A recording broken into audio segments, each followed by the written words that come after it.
dysfunctional vet. I'm here with Makar, who's got a big hole in his leg. Not sure how he got it, but it's not good. Here comes the medved, algae, and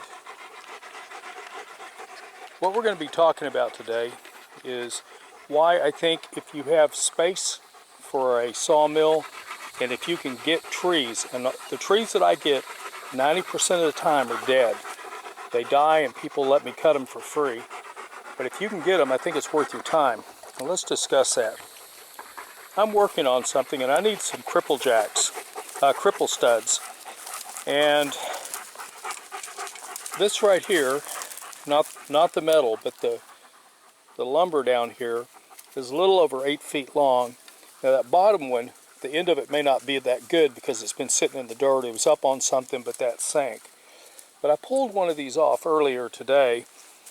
I cut it to length of 4 feet, and then I planed it down, and I want to show you what the end product was. But let's take a look at this and go over to this other piece for a moment. This is the stalk right here that I cut off, and it doesn't look all that great. I took it over here and I ran it through my planer. I don't know what I paid for it, but it was worth it. Got a little bit of chips. Some of those are treated lumber because I've been using treated lumber for some stuff. And I'm doing a foundation repair. But anyway, I planed it down. After I planed it down, I used a chop saw to cut them into 16-inch lengths.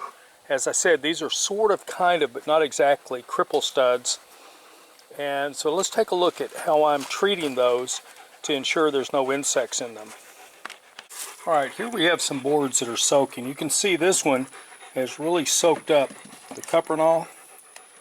This one is mostly soaked up. This one has a pretty good dose of it. So what I'm going to do at this point is I'm going to flip these over.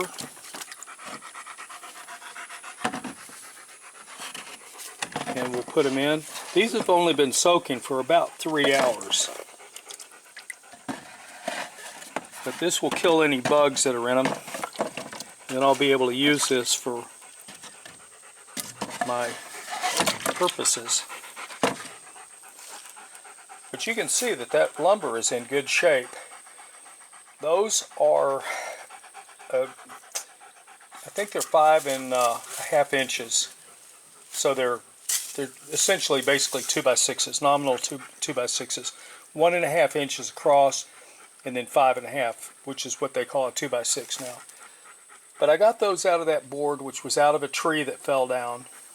And I've got a whole bunch more over there. Had I gone and bought this full 8 foot here, I'd be looking at my gasoline plus the cost of lumber depending upon where I got it.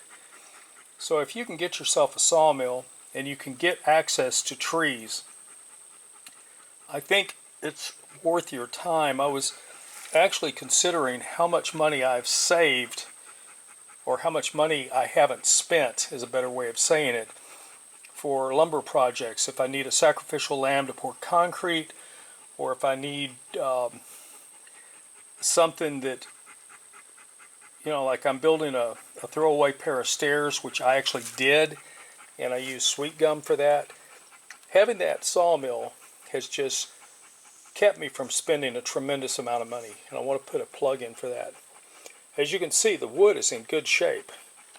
It was nice and solid. With that, dysfunctional vet out. Makar, come. Come on. Come on. Come on. You need to come. Come on, dog.